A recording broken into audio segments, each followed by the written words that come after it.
เนาะวันนี้เขามากินข้าวอยู่ที่ร้านอาหารเราก็จะบอกซื้ออาหารเขามาเที่ยวครับก็จะเดากันออกครับ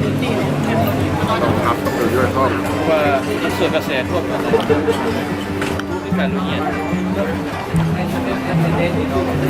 ย่อที่ปลาล่าละเอียดตัวนี้จะขึ้นรูปอาหารให้เป็น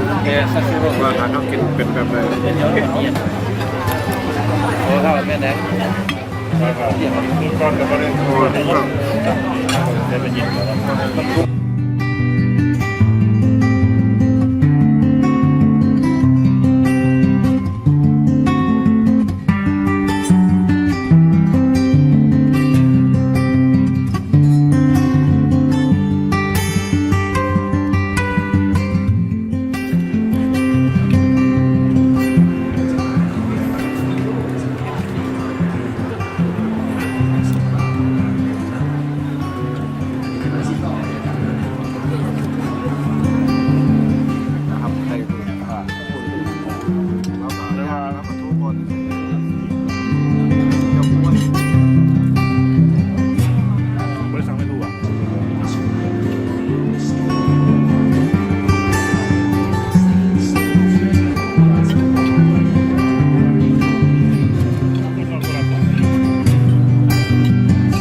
ก็นี่เนาะอากาศดี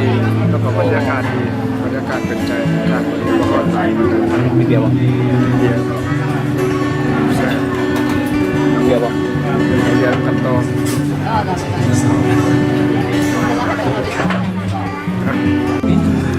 เป็นอะไรรสชาติอร่อยเอาตะพูดจะพูดว่าอะไรกู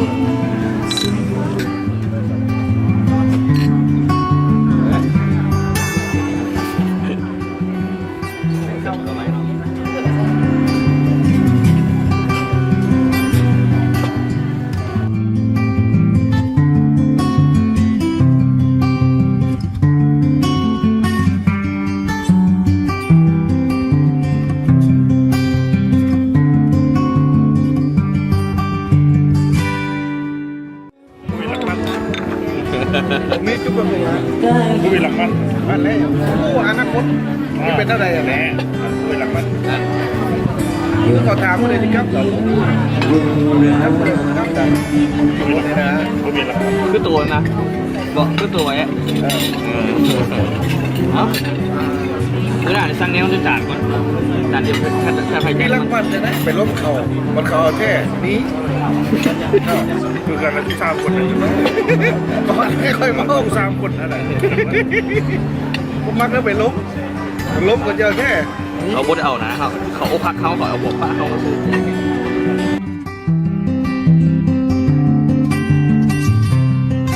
แล้วสมองในกระบอกที่สมองที่สังคมเข้ามา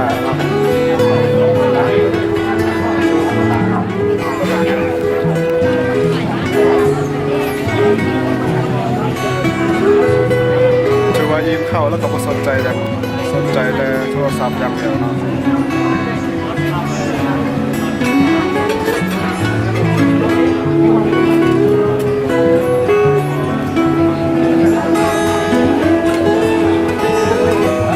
โอ้สับราคา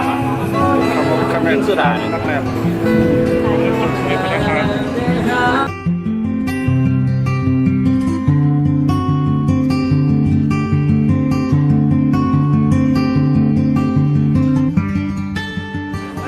สำหรับคืนนี้เราจบเที่ยงตอนนี้บ๊ายบายสบายดีพบกันใหม่ในคลิปหน้าดูสิครับเด้อ